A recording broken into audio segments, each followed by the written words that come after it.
रात इतनी घनी थी कि चांद की हल्की रोशनी भी पेड़ों की परछाइयों को नहीं झुलसा पा रही थी।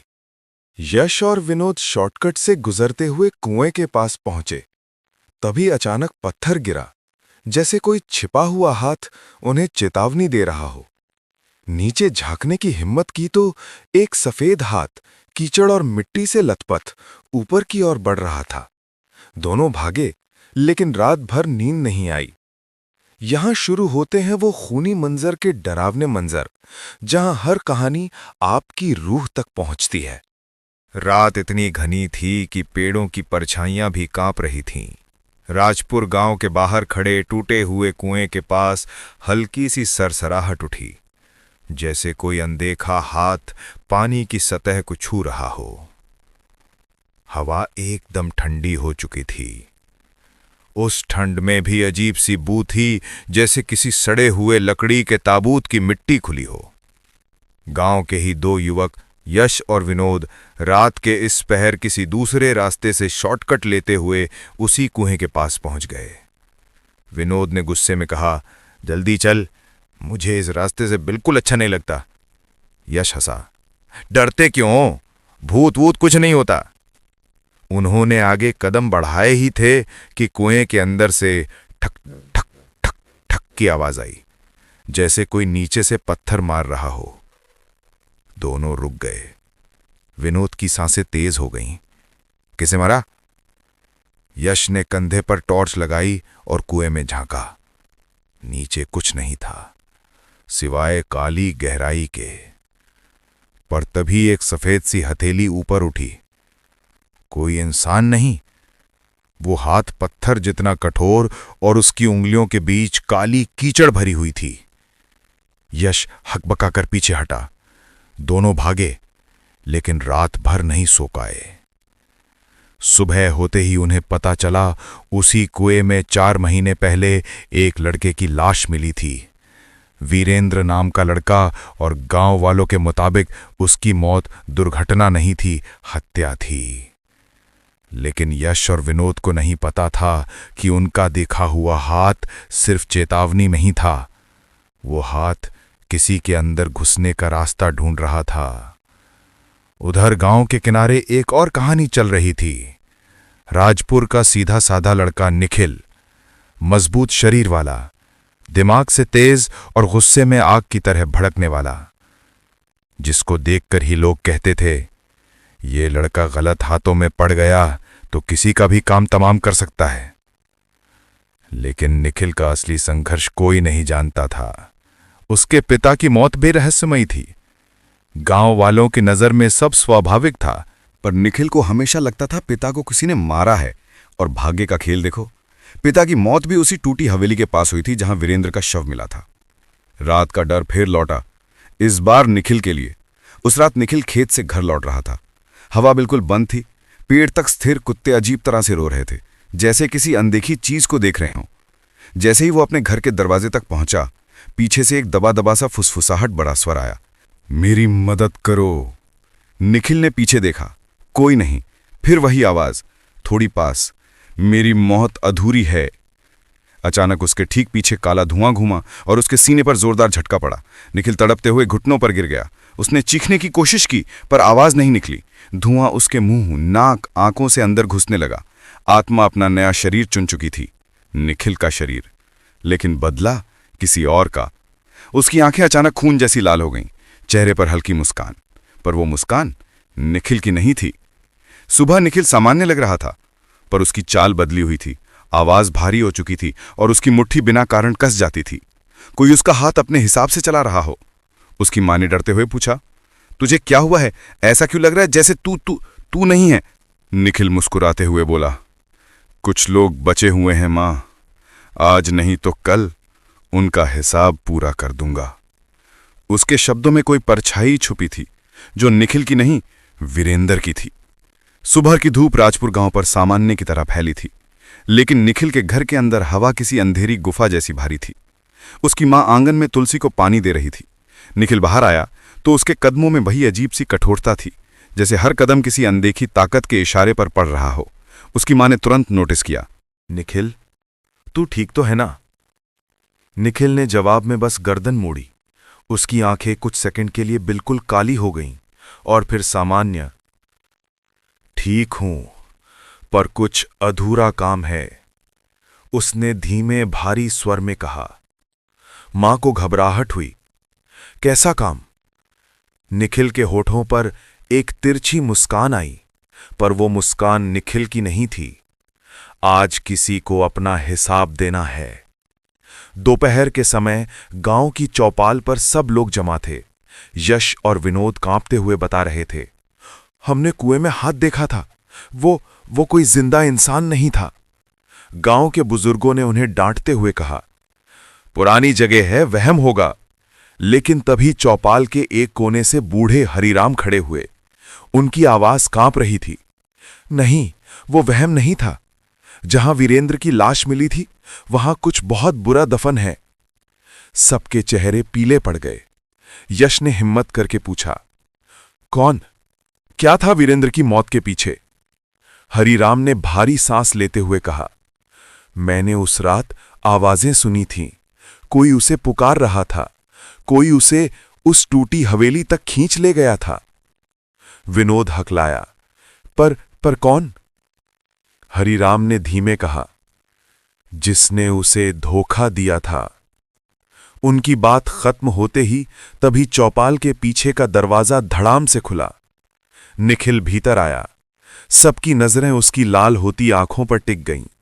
वातावरण अचानक बर्फ जैसा ठंडा हो गया। विनोद तुरंत उठकर बोला, निखिल भाई, कल रात कोई था यहां, हमें डर लग रहा है। निखिल ने उसकी तरफ ऐसे देखा जैसे किसी शिकार को देख रहा हो। धीमे स्वर में बोला, कौन था कुएं के पास? यश ने कांपते हुए बताया, हम दोनों थे, पर एक हाथ भी। निखिल की आंखें अचानक चमक उठीं। वो बिना चेतावनी के यश के पास पहुंचा और उसके कॉलर को कसकर पकड़ लिया।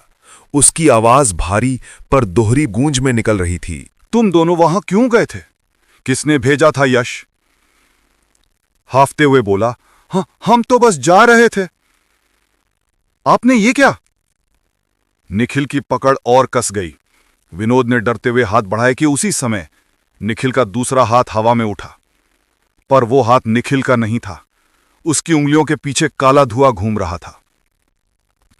निखिल ने विनोद की गर्दन दबोच ली। दोनों लड़के जमीन पर तड़पने लगे। लोग चिल्लाए, निखिल छोड़ दे, क्या हो गया है इसे? लेकिन निखिल की पकड़ पत्थर जैसी थी। ऐसा लग रहा था जैसे उसके अंदर कोई और लड़ रहा हो। उसके चेहरे पर दो भाव एक साथ थे, निखिल का डर और किसी और का क्रोध। आत्मा की पहली फाइट। गांव के दो युवक अनूप और भैरव आगे बढ़े और निखिल को पीछे से पकड़ा। निखिल ने उन्हें ऐसे झटका जैसे कोई खिलौना फेंक रहा हो। अनूप हवा में करीब 5 फुट उछलकर दीवार से जा टकराया। भैरव की पसलियां टूटने की आवाज तक सुनाई दी। लोग भय में पीछे हटने लगे। निखिल की आंखें अब पूरी तरह काली थीं। उसकी आवाज वीरेंद्र की आवाज में बदल चुकी थी। मेरा खून बहाया था, अब सबका हिसाब होगा। वो यश की ओर बढ़ा ही था कि अचानक गांव के मुखिया शेर सिंह ने मोटा बांस लेकर निखिल के पीठ पर जोरदार प्रहार किया। निखिल लड़खड़ाता हुआ गिरा, पर अगले ही पल खड़ा हो गया। उसकी गर्दन टेढ़ी होकर वापस सीधी हुई, जैसे किसी कोने में छिपी आत्मा ने शरीर का नियंत्रण फिर ले लिया हो। निखिल ने शेर सिंह की तरफ देखा और धीरे से बोला, तूने मुझे आज रोक लिया, पर मैं वापस आऊंगा, किसी और रात, किसी और शरीर से भी। और अगले ही पल उसके चेहरे पर दर्द सा आया। वो घुटनों पर गिर गया। उसकी आंखें सामान्य हुईं। उसने हाफते हुए कहा, मुझे पता नहीं क्या हो रहा है। पूरा गांव डर से जड़ हो गया, लेकिन असली डर अभी शुरू हुआ था। जब निखिल को घर ले जाया गया, तब उसके पीछे चलते हुए भैरव ने डरते हुए जमीन पर पड़े फुटप्रिंट्स देखे। निखिल के साथ साथ एक और जोड़ी पग चिन्ह बनी थी, लेकिन वो पग चिन्ह के इंसान के नहीं थे।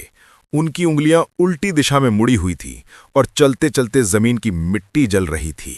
भैरव चिल्लाया, ये इंसान के पैरों जैसे नहीं है, कोई और भी साथ था। पर तब तक मंच खाली हो चुका था। निखिल घर में था, बेहोश, पर उसके अंदर का वो साया जाग चुका था और आज रात वो अपना असली शिकार चुनने वाला था।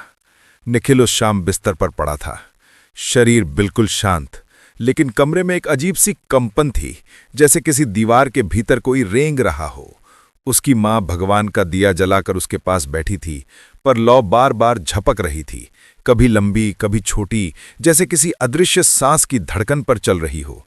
अचानक निखिल की उंगलियां हिलने लगी। मां ने घबराकर उसका हाथ पकड़ा। निखिल, बेटा क्या हो रहा है? लेकिन अगली ही पल उसकी कलाई से जैसे किसी ने जोर से धक्का मारा। मां का हाथ दूर जा गिरा। निखिल की आंखें खुली, पर वो निखिल नहीं था। उसकी पुतलियां गायब थीं, सिर्फ काला खालीपन, आवाज गहरी, परछाई भरी। आज एक और सच्चाई खिंचेगी बाहर। कमरा अचानक बर्फ जैसा ठंडा हो गया। दिए की लौ नीली पड़ गई और फिर निखिल का शरीर खुद ही उठ गया, जैसे कोई और उसके हाथ पैर से डोरियां बांध कर चला रहा हो। मां चीख उठी, ये तू नहीं है, रुक जा!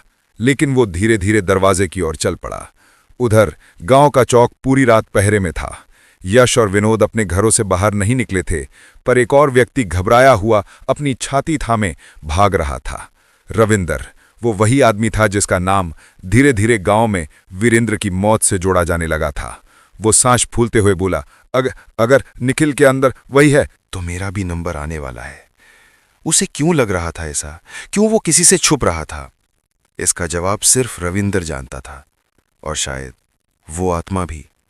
निखिल की चाल किसी शिकारी जैसी। रात गहराते ही निखिल घर से गायब हो चुका था। लोगों ने उसे देखा, कभी पुरानी हवेली की दिशा में जाता हुआ, कभी किसी सुनसान खेत की मेड़ पर खड़ा हुआ। एक जगह वो पीपल के पेड़ के नीचे बिल्कुल स्थिर खड़ा था, जैसे किसी आवाज को सुन रहा हो। हवा उसके पास पहुंचते ही थम जा रही थी। कुत्ते दूर से भौंकते ही चुप हो जाते। उसके कदमों का अंदाज बदल चुका था।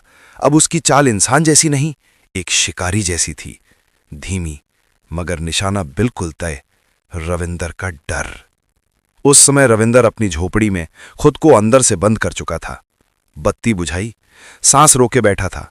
अचानक बाहर दरवाजे पर रविंदर कांप गया।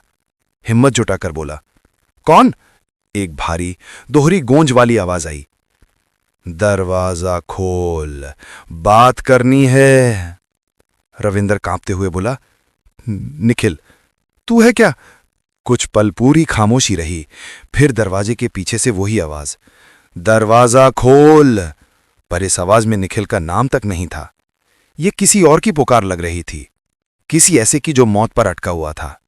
रविंदर पीछे हटने ही वाला था कि अचानक दरवाजे पर जोरदार धक्का पड़ा। धड़ाम! लकड़ी आधी टूट गई। दूसरा धड़ाम! इस बार कुंडी उखड़ गई। दरवाजा खुलते ही निखिल का साया अंदर झुका, उसकी आंखें काली और चेहरे पर वीरेंद्र की मुस्कान। रविंदर चीख पड़ा, नहीं, तो मरा हुआ है। हमने ऐसा नहीं चाहा था निखिल। वीरेंद्र ने कदम आगे बढ़ाया। उसकी आवाज दबी पर गरम लोहे की तरह थी। तूने धोखा दिया था, अब हिसाब बाकी है। रविंदर ने पीछे रखी लोहे की छड़ उठा ली। दूर रहियो, मैं मार दूंगा, निखिल ने बिना हिले कहा। तू इंसान को मार सकता है, पर मुझे नहीं। रविंदर ने छड़ घुमाकर निखिल के सिर पर दे मारी। आवाज गूंजी, पर निखिल पीछे नहीं हटा। उसकी गर्दन थोड़ी मुड़ी, फिर खुद ब खुद सीधी हो गई। वो मुस्कुराया, अब मेरी बारी है। निखिल ने झटके से रविंदर की छड़ पकड़कर उसे दीवार से दे मारा। रविंदर की कमर दीवार से टकराई और उसकी सांसें रुक रुक कर चलने लगी। वो लड़खड़ाया, भागने लगा, पर निखिल एक झटके में कमरे के दूसरी तरफ पहुंच गया, जैसे उसकी रफ्तार इंसान ही ना हो। निखिल ने रविंदर की कॉलर पकड़ी और उठा लिया। बोल, उस रात तूने वीरेंद्र को किसके कहने पे मारा? रविंद्र की आंखें फैल गईं। मैंने नहीं मारा, हमने सिर्फ पकड़ा था उसे ले गया था कोई और। निखिल की आंखें और काली हो गईं। उसके अंदर की आत्मा गुर्राई। नाम बता, वरना सांस तोड़ दूंगा। रविंद्र हांफते हुए बोला, नाम था। ठीक उसी क्षण दरवाजे पर जोरदार धमाका हुआ और 3 आदमी अंदर घुसे।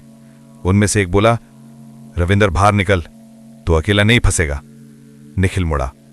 उसके चेहरे पर अब एक नई भूख थी। वो गरजा, अच्छा तुम भी शामिल थे? और कमरे की हवा अचानक भारी हो गई। अब ये तीनों उसका अगला निशाना थे। कमरे में घुसते ही तीनों आदमी रुक गए। उनकी आंखें फैल गईं। निखिल की काली पुतलियां, उसके आसपास घूमता काला धुआं और हवा में जलती मिट्टी की गंध। ये किसी इंसान का शरीर नहीं लग रहा था। तीनों में से सबसे बुजुर्ग कैलाश डरते हुए बोला, ये निखिल नहीं है, ये तो वही है, वही जो हम समझ रहे थे। दूसरा आदमी सूरज कांपते हुए बोला, ये तो वीरेंद्र जैसा दिख रहा है, उसकी चाल, उसका चेहरा वही। तीसरा आदमी बलराम गुस्से में आगे बढ़ा, चुप रहो तुम दोनों, ये लड़का है, इसे बस डर लग रहा है, पकड़ लो इसे। पर जैसे ही वो निखिल की तरफ बढ़ा, निखिल की गर्दन धीरे धीरे टेढ़ी हुई, फिर झटके से वापस सीधी। उसकी आवाज वीरेंद्र की थी, तुम तीनों ने मिलकर मुझे घेरा था, अब एक एक करके तुम पर रात टूटेगी। कैलाश और सूरज पीछे हट गए, पर बलराम गुर्रा कर बोला, तू इंसान है अभूत, इससे कोई फर्क नहीं पड़ता। उसने एक मोटा डंडा उठाकर निखिल के सिर पर तान दिया। बलराम का डंडा पूरे जोर से निखिल के कंधे पर पड़ा, धड़ाम। पर निखिल हिला तक नहीं। उसकी गर्दन धीमे से बलराम की तरफ मुड़ी, धीमे मगर क्रोध से भरी आवाज, अब मेरी बारी। एक पल में निखिल ने बलराम की कलाई पकड़ ली। इतनी कसकर की हड्डियों के चटकने की आवाज सुनाई दी। बलराम चीख उठा, डंडा उसके हाथ से गिर गया। निखिल ने उसे उठाकर उसी की कमर में दे मारा, धड़ाम। बलराम घुटनों पर गिर गया, दर्द से तड़पता हुआ। सूरज कांपते हुए चिल्लाया, कैलाश भागो, ये इंसान नहीं है। कैलाश भागने को मुड़ा ही था कि निखिल ने हवा में हाथ झटका। दीवारों पर टंगी लोहे की कड़ियां खुद ही खुलकर कैलाश के पैरों में लिपट गईं। कैलाश जमीन पर गिर पड़ा, चिल्लाते हुए, छोड़ दे हमें, मजबूरी थी, हमने उसे नहीं मारा था, हम बस। निखिल उसके पास पहुंचा, झुककर बोला, झूठ मत बोल, मैंने आखिरी सांसें सुनी थीं। तुम तीनों के कदमों की आवाज याद है मुझे, तुम्हारे डर की गंध और तुम्हारी हंसी। कैलाश कांपने लगा, नहीं, वो हम नहीं थे, हम तो किसी और के कहने पर। निखिल के चेहरे पर मुस्कान फैल गई, क्रूर, ठंडी और पूरी तरह वीरेंद्र की। नाम बता, उसकी आवाज गूंजी। कौन था वो चौथा आदमी? कैलाश का चेहरा डर से सफेद हो गया। मैं नहीं बता सकता, वो मुझे और मेरे परिवार को। अचानक कमरे की छत से काला धुआं घूमने लगा और निखिल की आंखें पूरी तरह गड्ढे जैसी काली हो गईं। नाम बता। कैलाश कांपते हुए रोने लगा। भैरव, वही लाया था हमें उस रात, उसी ने कहा था कि वीरेंद्र को रास्ता दिखाना है, हम नहीं जानते थे वो उसे। निखिल ने उसकी कॉलर पकड़कर हवा में उठा लिया। झूठ! कैलाश हवा में तड़पने लगा। भैरव अकेला नहीं था। सच बोल कैलाश, चीखते हुए बोला। मैं सच कह रहा हूं, उस रात वहां बस हम 4 ही थे। मैं, सूरज, बलराम, किसी और को नहीं पता। निखिल अचानक ठहर गया। उसकी आंखें कुछ पल के लिए धीमी हुईं, जैसे वो कुछ सुन रहा हो। फिर उसने कैलाश को दीवार पर दे पटका। कैलाश बेहोश हो गया। अब सूरज दीवार से चिपक कर खड़ा था। उसकी टांगें कांप रही थीं, चेहरे पर पसीना बह रहा था। निखिल धीरे धीरे उसकी तरफ बढ़ा। कमरे की हवा काली होने लगी। सूरज चिल्लाया, मुझे माफ कर दो, मैं बस वहां खड़ा था, मैंने छुआ तक नहीं, हम सिर्फ उसे पकड़ने गए थे। निखिल की आवाज शांत पर खतरनाक, फिर किसने मारा? किसने वीरेंद्र की सांसें छीनी? सूरज कांपते हुए बोला, हम नहीं जानते। जब हम उसे घेरे थे तभी पीछे से कोई और आया था काले कपड़ों में, हमने चेहरा नहीं देखा। निखिल की आंखें अचानक फैल गईं। वो पहली बार रुक गया। धीमे स्वर में खुद से बुदबुदाया, तो कोई और भी था, कोई ऐसा जिसे मैं मरते वक्त नहीं देख पाया। सूरज रोते रोते जमीन पर गिर गया। सच कह रहा हूं, हम बस उसे पकड़ कर गए थे, लेकिन जिसने वार किया वो हम चारों में से नहीं था। निखिल धीरे धीरे पीछे हट गया। सूरज समझा कि शायद वो बच गया, पर तभी निखिल ने सूरज के सामने हाथ उठाया और सूरज का शरीर हवा में खिंचकर उसके सामने आ गया। निखिल फुसफुसाया, जान बच जाएगी, पर हिसाब पूरा ही चाहिए होगा।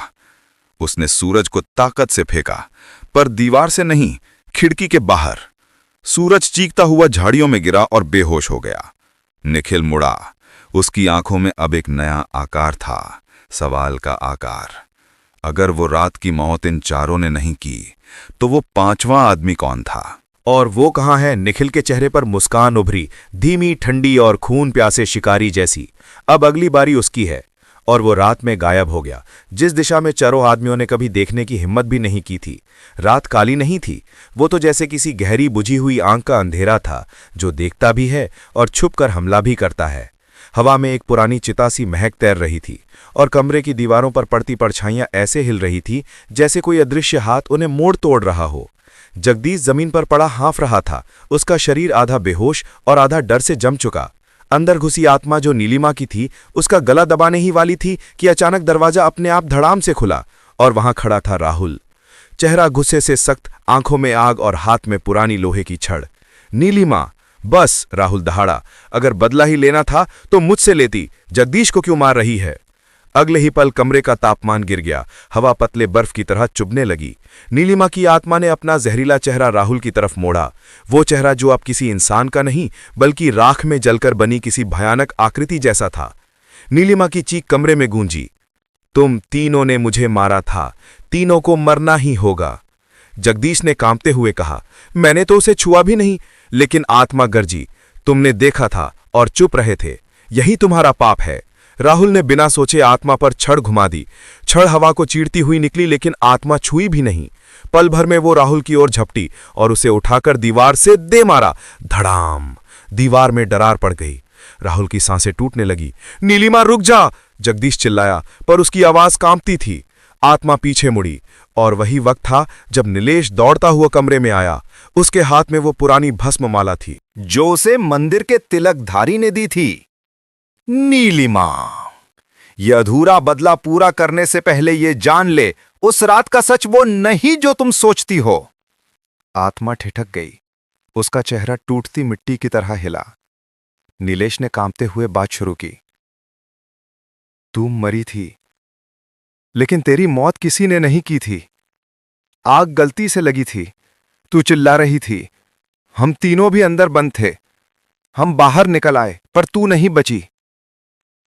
यह सुनकर आत्मा का क्रोध और भड़क गया। झूठ! तुमने दरवाजा बाहर से बंद किया था। नीलेश ने माला उठाई। अगर झूठ बोल रहा हूं तो यह माला मुझे अभी जला देगी। कमरा अचानक शांत हो गया, हवा रुक गई। नीलिमा की आंखों में शक उतर आया। वो धीरे धीरे पीछे हटने लगी, लेकिन अगले ही पल उसकी आंखों में फिर वैसा ही खूनी रंग चमक उठा। सच्चाई चाहे जो भी हो, मेरा दर्द तुम तीनों से बड़ा है। और वो बिजली की तरह झपटी सीधे नीलेश के गले पर। लेकिन इस बार नीलेश तैयार था। उसने पूरी ताकत से माला आत्मा की ओर फेंकी।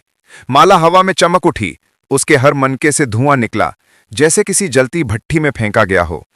और नीलिमा की आत्मा तड़फड़ाने लगी। उसका चेहरा टूटकर राख उड़ने लगा। उसके हाथों की उंगलियां पतली काली रेखाओं में बदलकर धुआं बन गई। उसकी चीख कमरे की दीवारों को हिला रही थी। राहुल, जगदीश और नीलेश सब अपने कान बंद कर जमीन पर बैठ गए। आखिरकार एक आखिरी तेज चमक हुई और नीलिमा की आत्मा हवा में बिखर गई, जैसे किसी आग का आखिरी धुआं। कमरा शांत हो गया। तीनों भारी सांसों के साथ एक दूसरे को देखते रहे। राहुल बोला, खत्म। जगदीश ने सिर हिलाया, शायद। लेकिन तभी कमरे के कोने में रखे आईने पर एक धुंधली आकृति उभरने लगी। वही चेहरा, नीलिमा का। और उसके होंठ बिना आवाज के हिले। ये अंत नहीं, शुरुआत है।